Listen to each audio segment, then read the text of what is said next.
Yes, yes, you're back. Wonderful that you found the session. Chris and I were dancing to the little tune that you heard before, because I am here to introduce a mini symposium, and it's on behalf of the European Working Group of People with Dementia.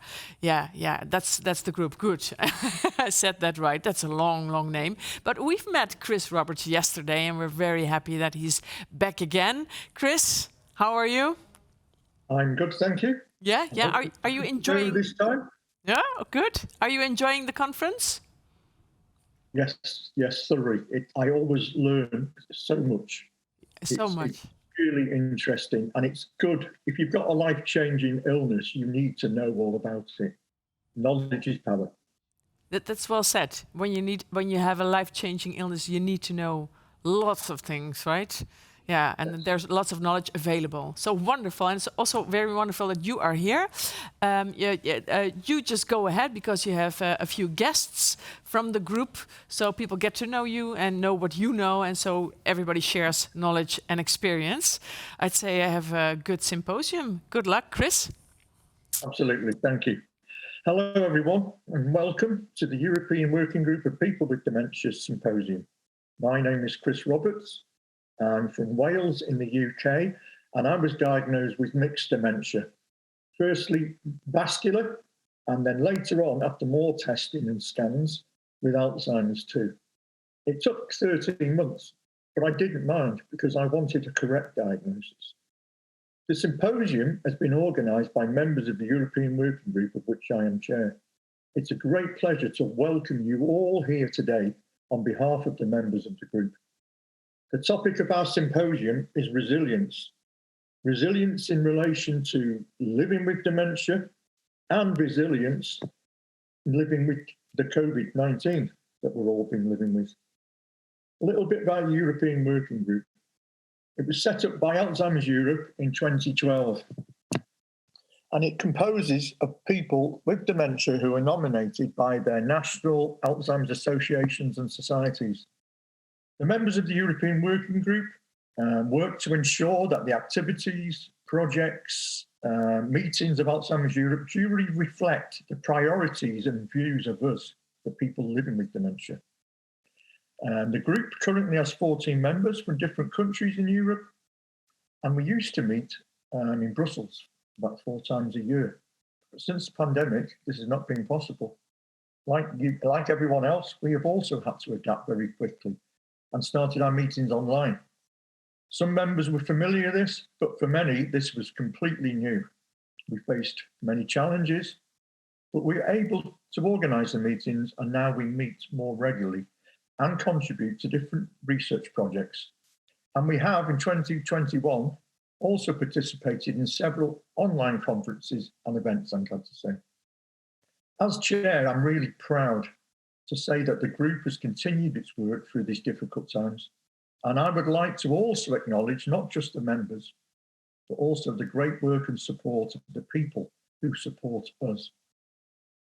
The wives, the daughters, the fathers, the friends, the families, and in some cases, staff from the Alzheimer's associations and societies. They all do a great work in supporting us when needed. So what is resilience? Resilience is the ability to withstand adversity and bounce back from difficult life events. But being resilient does not mean that people don't experience stress, emotional upheaval, and to suffer. Resilient people tap into their strengths and support systems around them to try and overcome the challenges, and then hopefully are able to work through these problems. It shows that what can hurt you can make you stronger, but at what cost? I've got 3 members now of the European Working Group who are going to provide a speech. All the speeches are pre-recorded, but the speakers will join at the end for a Q&A session, which will be at the end of the symposium. If you'd like to ask any questions or make comments, please use the chat. There'll be time at the end of the session, as I said, for discussion. We look forward to your comments and questions, so please don't be shy. Our first speaker today is, I've got the great pleasure of introducing Margaret McCallion.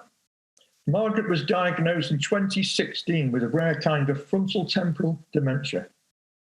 But despite her diagnosis, she's an active member of the Scottish Dementia Working Group and the European Working Group.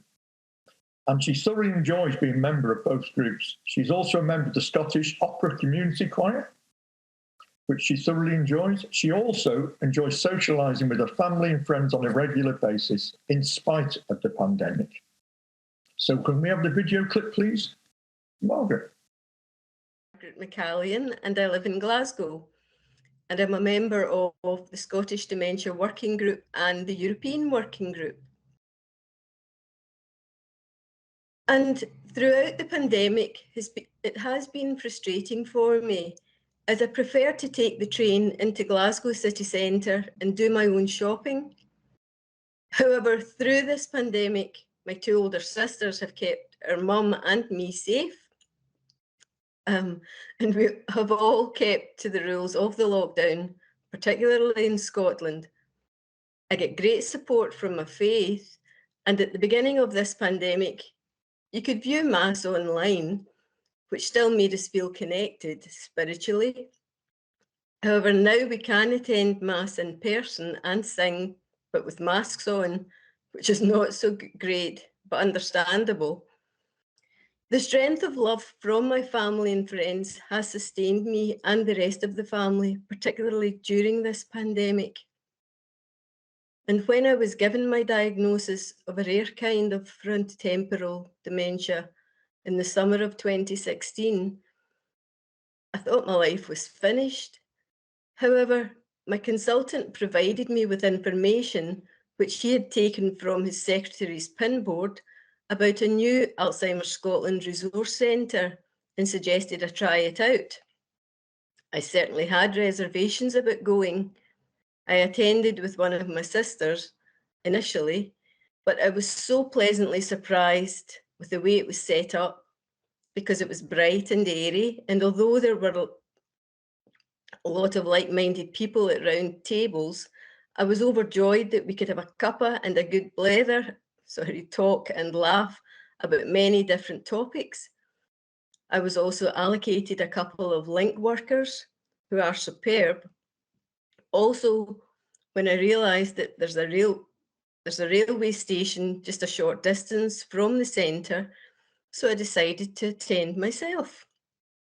I previously attended therapeutic groups and pilot groups, and from there I found out about the Scottish Dementia Working Group and also the European Working Group.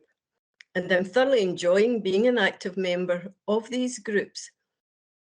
But due to this pandemic, the drop-in cafe that I previously attended has reopened with appointment times. However, I've still joined virtually, and it really was great to catch up with my old friends. Also, at the beginning of this pandemic, Alzheimer Scotland sent the Scottish Working Group a list of lovely websites to view at our leisure. And so I virtually visited Florence Art Gallery, which was breathtaking. I've been all through the historical sites in Greece.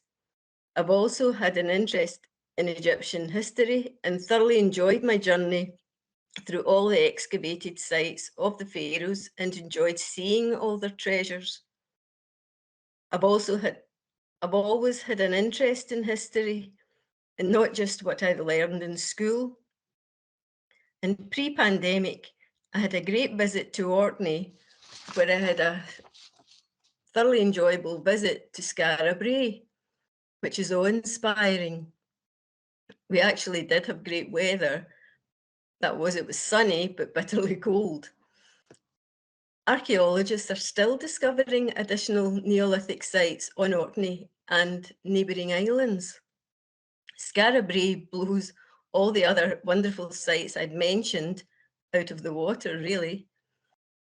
And I'm really grateful to have travelled to many wonderful countries throughout the world and to have learned about their many histories. Therefore, during this pandemic, I've had many happy memories to keep my thoughts very happy.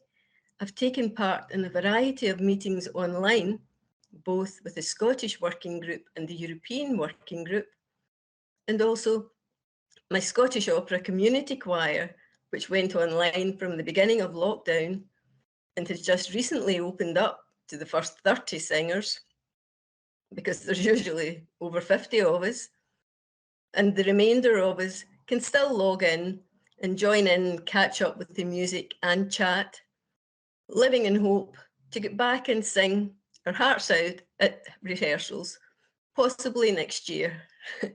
Thank you for listening. Thank you, Margaret. That was lovely to hear. And doesn't it just show that there's more to the person than the dementia? You know, you're talking about archaeology, you were talking about your choir.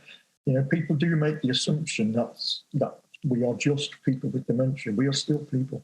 That was fantastic to hear.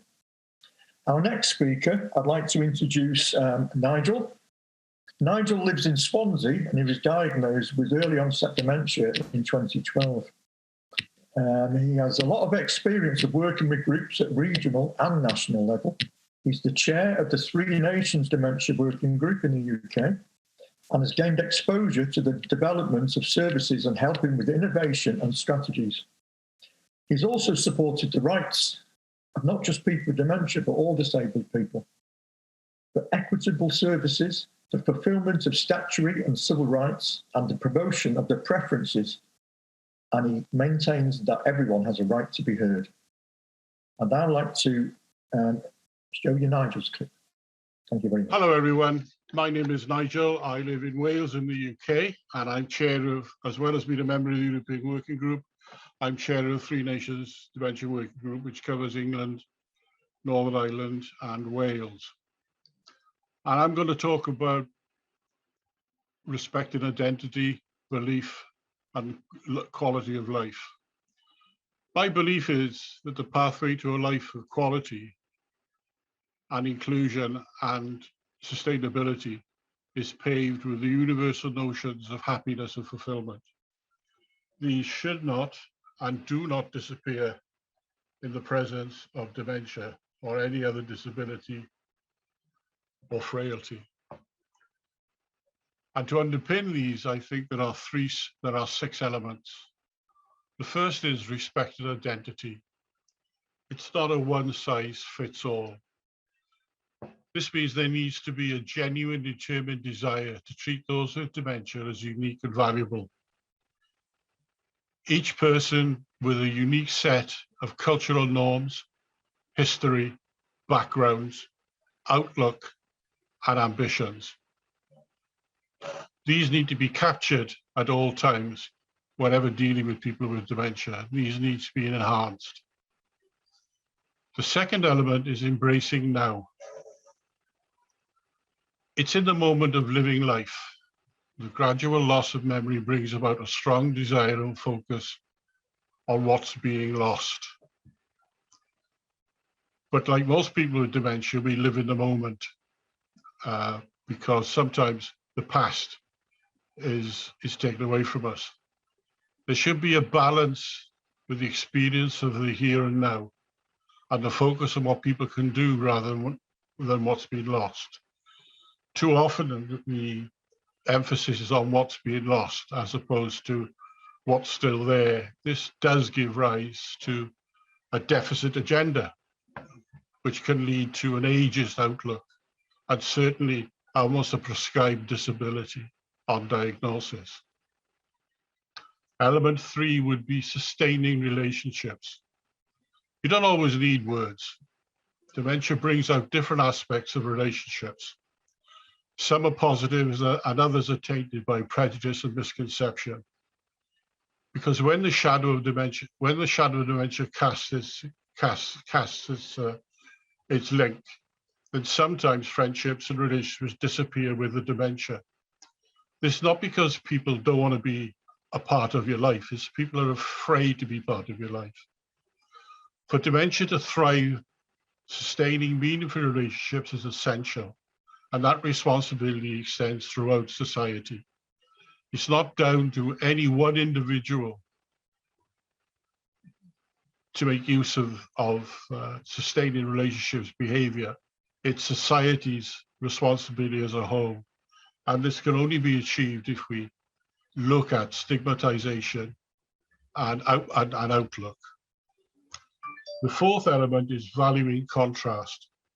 By that, I mean the good days and the bad days. Happiness is a complicated roller coaster of highs and lows. I've been able to express ourselves freely and gain contentment in whatever manner we choose is important. Ask any reality TV star and he'll tell you that. Look at any soap opera and they will tell you that happiness is not a constant element in someone's life. But the nuanced reality can be difficult to achieve in the presence of dementia. But if we understand what makes someone with dementia happy, we can eliminate unhappiness from people with dementia and design care systems that allow people an environment to experience a full range of emotions. Everybody's entitled to be grumpy. I was often described before the presence of dementia as not being the most sunniest person to be around, and that still remains the same. But that's not part of my dementia, that's part of being a human being. And people press the panic button too quickly when people are told, oh, he's having a bad day. What does that mean? What do they mean when people are having a bad day? You mean they're unhappy? Well, we're not allowed to be unhappy. But the key to that, as I said, is to find out what's making people unhappy. Probably asking them too often why they're unhappy makes them unhappy. And I sound a bit like Humphrey Appleby here from a TV series called Yes Minister, but it's absolutely true. People can be happy or unhappy for various reasons, but we must know the reasons why people are that way. The fifth element is supporting agency. I mean, honestly, what's there to worry about? Now, I know letting someone with dementia take risks is hard to square with our desire to keep vulnerable people safe. But do we know what we're actually keeping people safe from? Do we know why we are limiting people's activities so that they remain safe? And what does that safe mean? What is it? To promote a good quality of life, which includes sustainability, we need to be clear on what we are protecting people from. The promotion of spontaneity, choice, and risks are assets in a life of quality with dementia. We must avoid developing services that restrict individual freedoms by limiting them to a desired routine. Too often, when we become the passive recipients of care, we follow a routine which is given to us by those people who run the care system. And we're not included in the decision making around what is good and what is bad for us and what risks we should take. Life is about making choices. Life is about spontaneity, and life is about making a choice which is right for you. It might be not right for the people who deliver the care, and it might not be right for the people listening to this audience today. But some of the choices I make are choices which are unique to me and are something which I am desired to keep. The sixth element is maintaining health.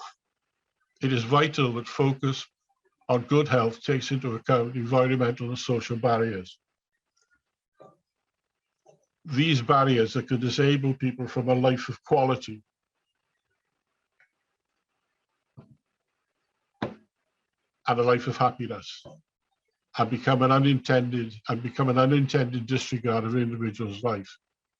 If neglected, it will limit the opportunities to live a life of quality and sustainability and resilience. The more we guard it from, the less likely we are to meet the challenges of today. Nobody out there can cure my dementia. It's here and it's going to stay. Nothing can be done about that. And at the minute, there are no cures. What you can do is you can create an environment which makes my ability to live my life a lot better. So you can't change my dementia, but you can change the world I live in. and it needs a consistent effort with an intention of a better quality of life and a better impulse to that quality of life. That's important. Thank you for your time. Thank you, and thank you for your attention. Thank you, Nigel. Well, that was a completely different take, wasn't it? I'm so glad to hear that Nigel mentioned disabilities and being disabled and things. With the right support, we can be enabled and not disabled. It is possible to contribute and live alongside dementia, as Nigel was saying. And we do have to remember that a diagnosis doesn't mean we're suddenly at the end stages of dementia. So as Nigel said, let's make the world a better place. Let's make the world to fit us, not us to fit into the world. I'd now like to introduce Erla. Erla is from Iceland, and she's married to Emil. They have 2 daughters and 4 grandchildren. In 2020, at the age of 63, she was diagnosed with early onset Alzheimer's, but she immediately joined an Atlantic working group of people with dementia. The pioneers, as they're called. Erla holds a BA in economics and a master's in international marketing and development studies. She has a broad spectrum of working experience. She served as a member in a town council for 12 years and for 2 years as a board member in UNIFEM. That's United Nations Development Fund for Women. Erla likes outdoor activities such as hiking, swimming, golf and gardening. But she also enjoys, as we all do, to sit at home reading a book or sipping a good coffee. I like that. I'd now like to introduce Erla. Thank you. Ladies and gentlemen, my name is Erla Jόnsdóttir. Yes, I know, difficult to pronounce. And I live in Iceland. I am lucky to be a wife and mother of 2 daughters, and I have 4 grandchildren. I hold a master's degree in my profession, and I have a broad spectrum of working experience, both in the private and public sectors in Iceland. I also served as a member in the town council in my hometown and was a board member in UNIFEM in Iceland. I have participated actively in several local bodies as well. Alzheimer's disease generally has a very negative image. It is not uncommon to hear that it is the worst disease to get. As a result, people have often difficulty reacting to the news that someone close to them has been diagnosed with Alzheimer's. People just do not know how to talk about it. Then it is vital that we ourselves, along with those closest to us, keep talking about it.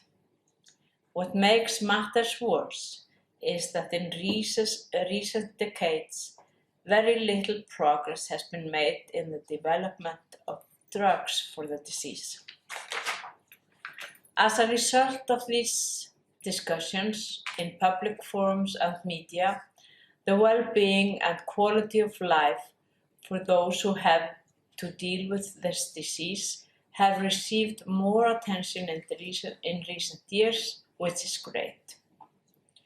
When all aspects of my illness are taken into account and my views are respected, I feel content, joyful and happy. I firmly believe that it is important that society treats patients and their families well. And I am very happy to report that here in Iceland, the first Quality of Life Centre will be opened soon for people with dementia.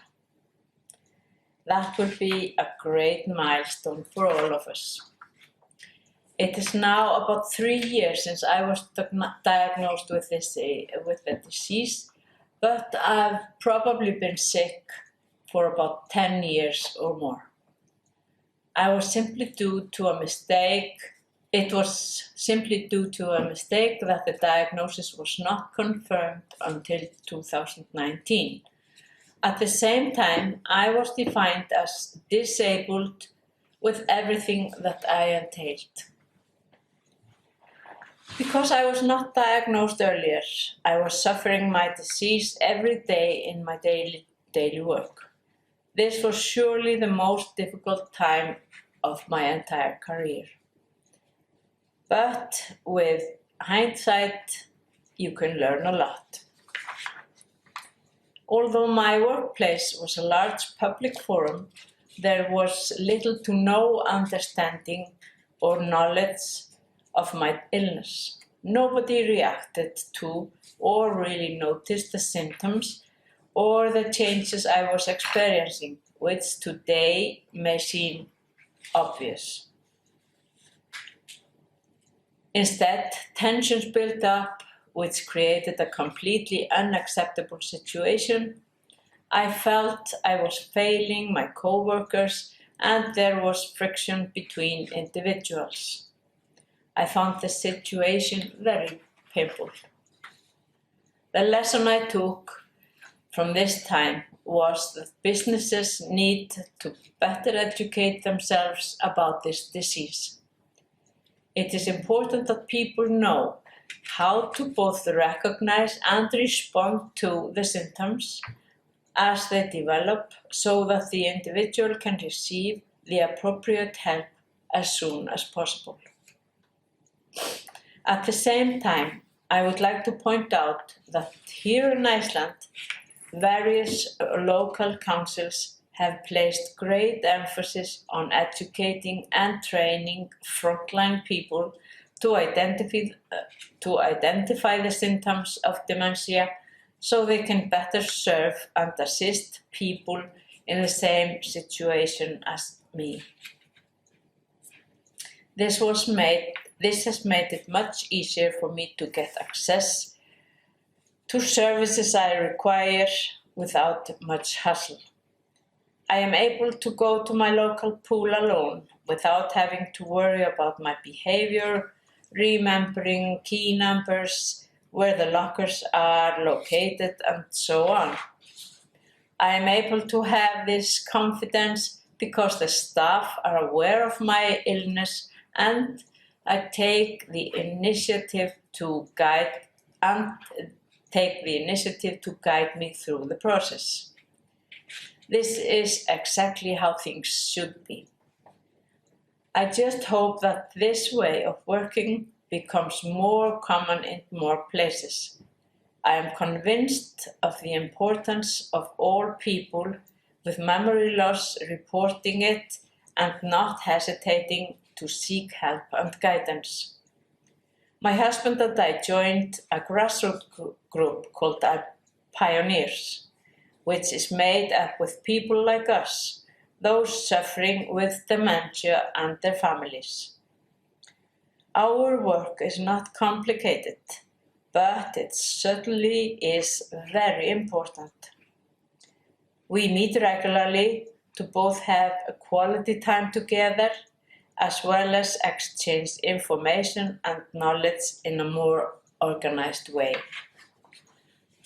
We go for constructive and informative walks, go to restaurants and cafes, have yoga classes, and visit each other. First and foremost, we seek to create a platform where we are all able to feel safe and good. This is simply priceless. It goes without saying that these positive relationships and interactions with others make all the difference to us. I feel so lucky that my husband and I were able to help our youngest daughter and her family by inviting them to live in our house with us while they settled back in this country after living abroad while studying.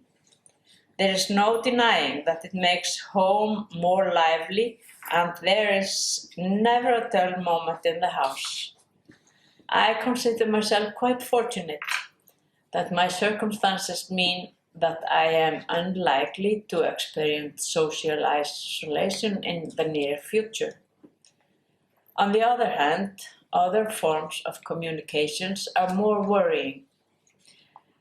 There is an increasing emphasis in society on digital communication that is invading all forms of public discourse. This can cause issues for people with dementia, however, and efforts should be made for them to have access to see people face to face and have genuine conversations without needing to rely too much on digital channels. We need to make sure that patients receive the information they need and that they do not sacrifice their rights in any way due to a lack of ability to continue to communicate effectively with both public and non-public bodies. Both inside and outside the restrictions of COVID, keeping up with motivation and stimulation is incredibly important for both mental and physical health.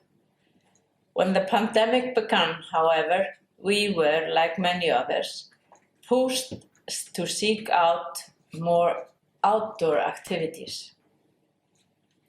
I soon found that the increased numbers of walks, swimming trips, and challenging mountain hikes, as well as taking every opportunity to dip my fingers into the fertile soil to satisfy my needs for growing plants, did me a world of good.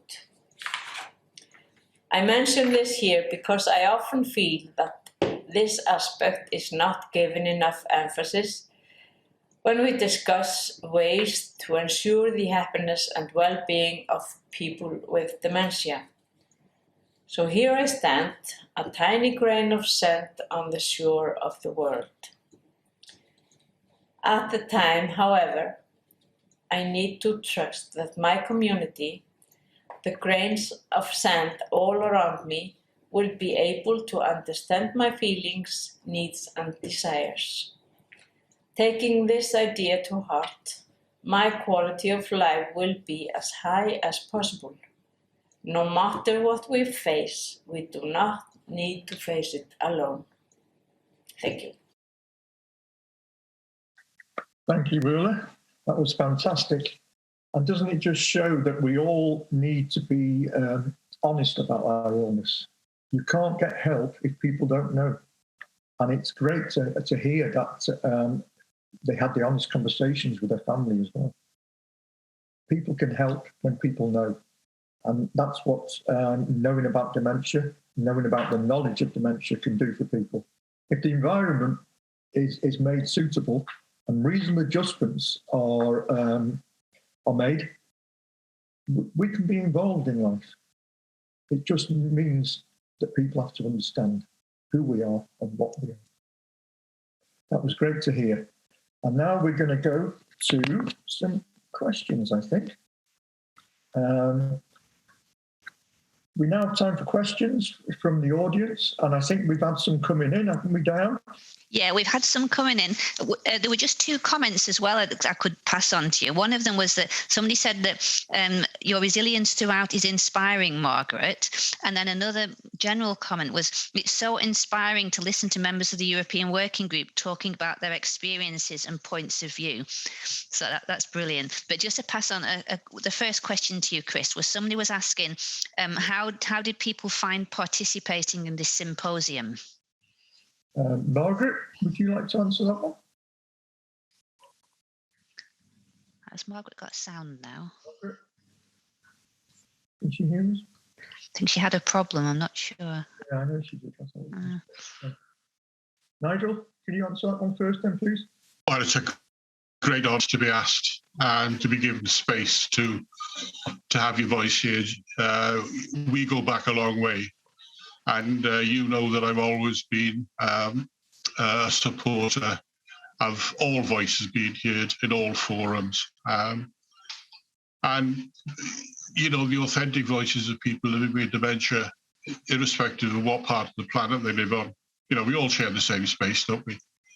And I am absolutely blown away by the responses that I've got through my Twitter account from what's gone on over the last hour or so. Yes, I mean,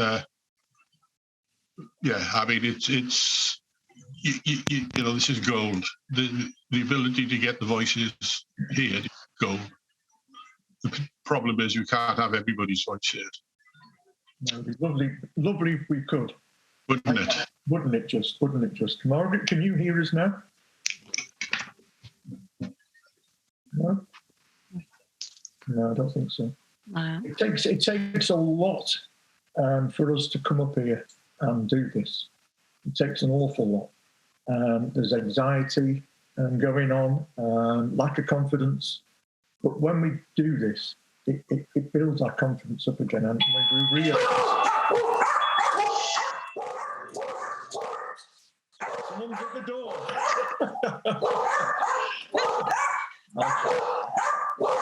You need to go to the door. I can ask the next question. Turn them off. Okay. Yeah, come on. If I could just pick up what Chris said there about the reserve. I mean, I'll tell you what blows me away on a daily basis in all the things that I do is the bravery of people living with dementia and their carers. You know, I've seen it. I've seen. And Chris has been with me when it's happened. We've seen the evidence which have racked people, which they put aside their doubts, they put aside their anxieties, just so they can give their experience to help others. And I think they're true warriors. You know, I mean, they really are, because we're all in this together. And you know, there are people who, unfortunately, because of their journey, or where they are on the stage of their journey, are unable to give their preferences. But I think whether they can or they can't, we should try. Yeah. And we don't try to speak out for everybody. You know, we're experts in our own experience. That's right. Yeah. Only our experience. We don't say that we're speaking for everyone. We can just do our best to try and take other opinions on board. And that's why it's so good to have working groups, so we can hear different opinions and bring them to the table if we can't get everyone there. But I think the best thing about having a platform online is to try and change people's perceptions and get rid of the myths and the assumptions of what dementia is. We don't get diagnosed in the late stages of dementia. There's a beginning and a middle, you know, and people forget this. They really do. And dementia doesn't make you stupid either. No. You're cognitively challenged, and depending what dementia you have, it might not even affect your memories. So we must get rid of these myths and things. So is there any more questions, Dan? Oh, yes, quite a few questions, actually. Another one is, what has helped people with dementia during the pandemic? Nigel, well, you live on your own, don't you? I do. What's helped you? Surprisingly, it's a mystery to me, but there we are.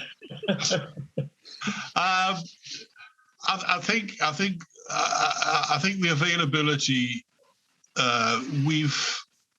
The Three Nations have run what they call Saturday and Sunday socials and webinars, and during that period of time since April, we've had 7,000 interactions, which is an enormous amount of interaction. Not all different people, but what's happened is that there is on Sundays in particular, there's a network of people who, it's only for an hour over the weekend, it's no big deal, there's no agenda, we don't talk about anything, and depending on who's there, depending on the type of conversation that we have. But that's a vital link. Plus the fact I'm surrounded by an informal care team. Sometimes they get on my nerves. They knock my door too often, but by and large, you know, they made sure that I'm okay. And of course, the use of technology. I mean, it's exploded, hasn't it? I mean, everybody now is, and that's one of the myths that would disappear. But I remember being at a conference. I think it was a deep one. I can't remember. When everybody was saying, "Oh, I can't use technology. But now everybody can, simply because it's a matter of experiencing. It's a matter of having to. Yeah. Yeah, and it just shows that that you know we're never too old to learn, and we're never too far down the road to learn sometimes. Because you know if you want shopping done, you have to be online. If you want to get a shopping delivery, as you know, you can't bring the store up. And what's helped me is the fact that I've had a lot of garden gate conversations with people, as I'm sure everybody has. You know, I live in a very close community in South Wales, and everybody knows everybody else's business, which is a pain in the backside sometimes. But in these circumstances, they're not. Yeah, it can be a nuisance when people are knocking on your door, but isn't it great that people do? Oh, yeah. Fantastic. Yeah. Margaret, you can hear us now. We can't hear you.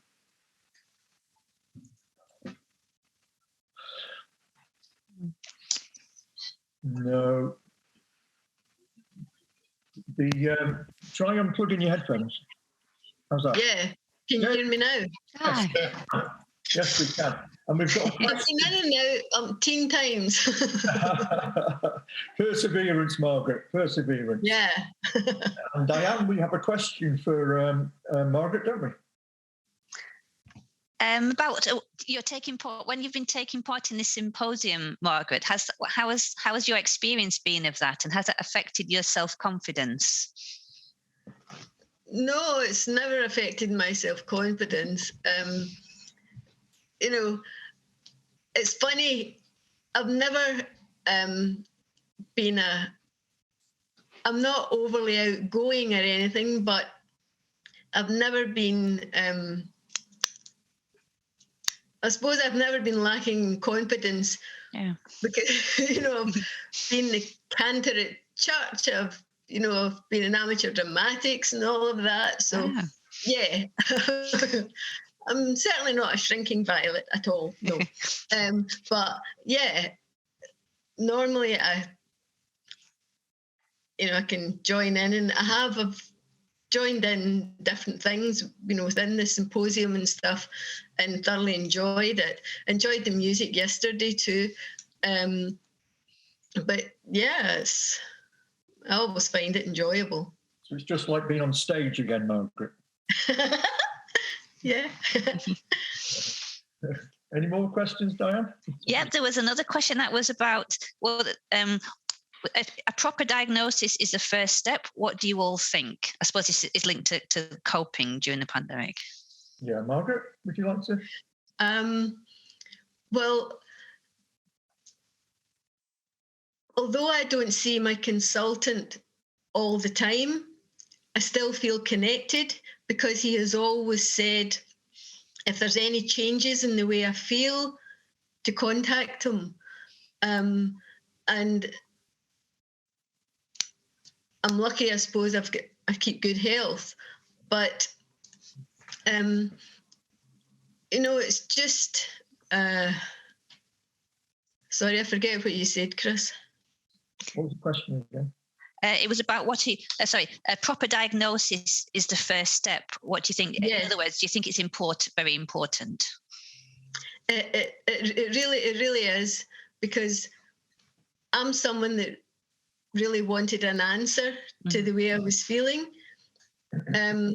So in a way, I was relieved, not overly celebrating because I had an unusual kind of dementia, but at least I had an answer. So it was a plus,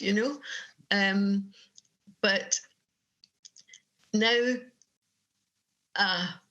kind of like to shout out about more information about my kind of dementia. But yeah, it's very important to get a diagnosis so that you can then deal with it, We all need to know what the problem is, and then we can start doing research. We can look into a life-changing illness changes your life, and we need to know how to change it and how to deal with it.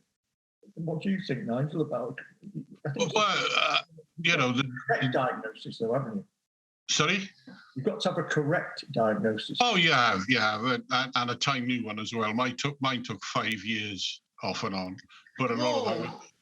But a lot of that was not me not turning up for appointments, but you know, a bit of it was self-inflicted. But it without that, I think it took about 5 years, and equally as important as the diagnosis, and it is important, so you know where you are, is that first 6 months post-diagnosis, that first 6 months after diagnosis.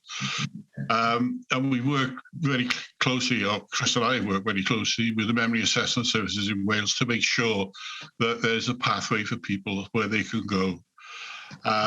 Who delivers the diagnosis isn't really important, because they'll have the same information as a consultant. To my view, it's better if it's somebody that you already know and you have a relationship with. That's the ideal situation.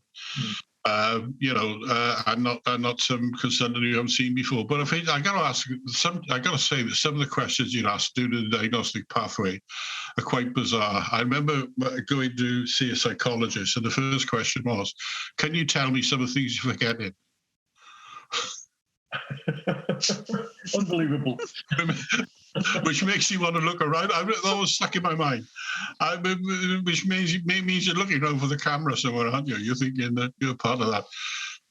But I think the speed is required where somebody's of working age. Yeah, it took me 1.5 years to get my diagnosis, and I thought that was long. So Nigel, I can't believe yours was. Well, it did but I had a particularly strange type of dementia, which is hard to identify anyway. But I do think that if you're of working age, like early onset, there's more than a dementia to deal with, because I was still working. Yeah, you might lose your job. You have to get into the benefits sinkhole.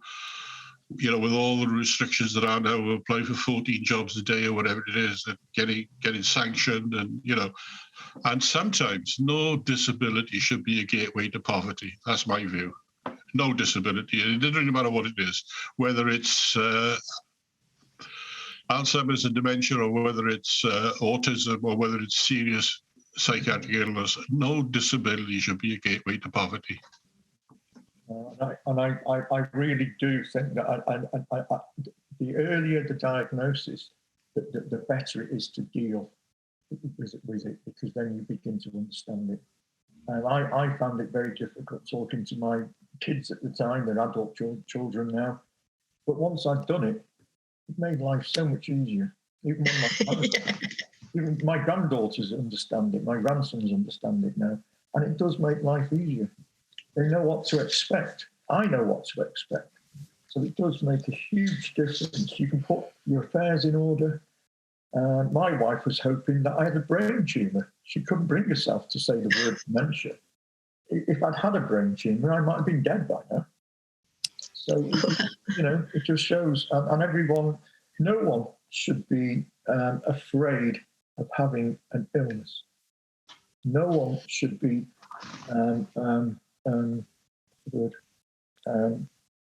depressed, ashamed.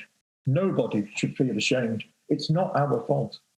But people feel so ashamed because of the stigma and stuff. And was there another question about hope I saw there? Yeah, that's right. We're running a bit short of time, and I think there's enough time to cover this one. Somebody was asking about what are your hopes for life after the pandemic? Life. Martin! I'm really hoping I'm still here. I'm still alive. It's not about quantity, but it is about quality. Yeah. And to breathe is a good thing.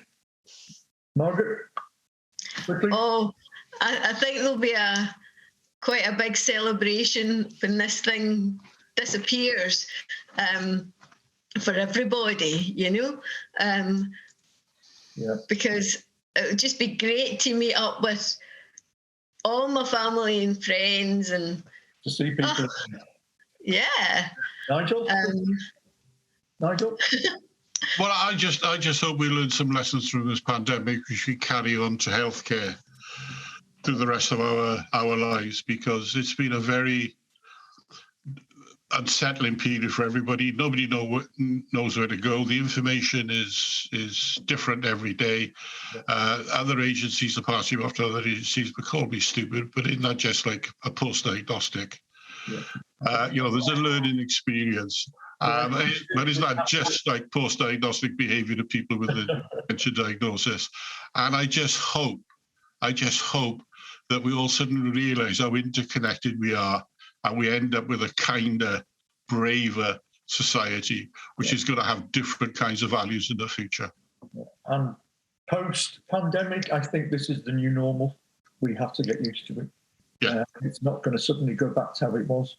But anyway, I would like to thank all the fantastic speakers, Nigel, Margaret, Erla. It's been a good session today, I think.